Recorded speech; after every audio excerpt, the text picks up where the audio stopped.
And now for our feature presentation. Hey, you! Get over here. Oh, I know what it is. You're afraid because I'm the big bad wolf.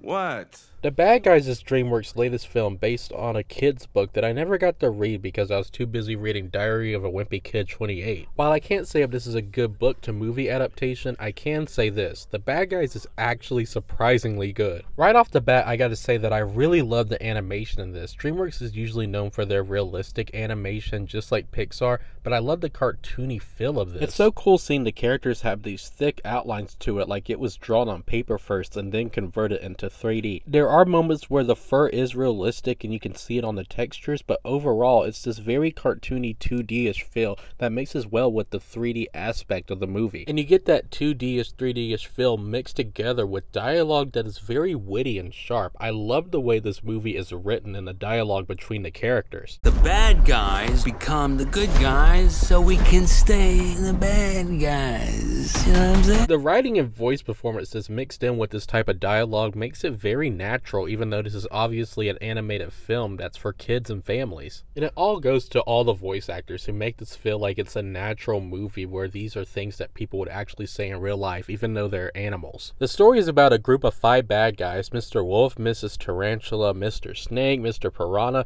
Mr. Shark. Very clever names, by the way. After they get caught doing a huge heist, they have to pretend to be good so they can go back to being bad.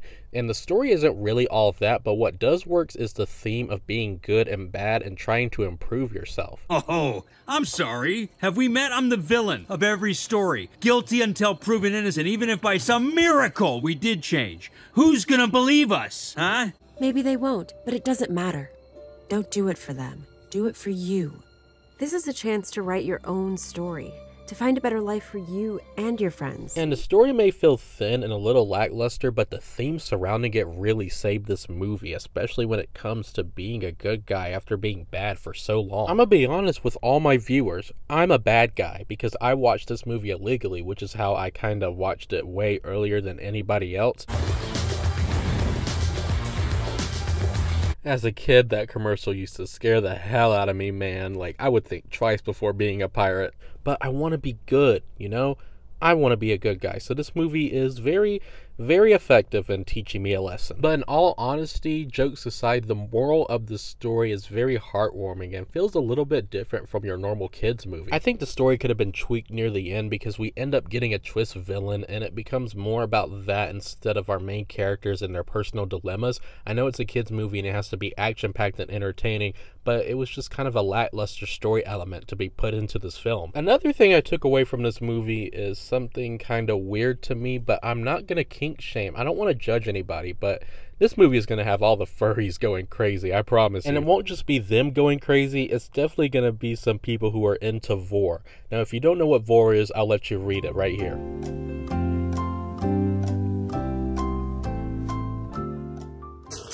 Nope! Sucker! Does it? I'll teach you to share! Totally worth it. These doors are complicated. Snake! Are you kidding me? We're supposed to save them, not eat them? Well, I'd say they've gone to a better place. Yeah, so anyway. Burn to the ground. I break through the crowd. I'm on the hunt. I'm after you. I smell like I sound. I'm lost and I'm found. And I'm hungry like the wolf.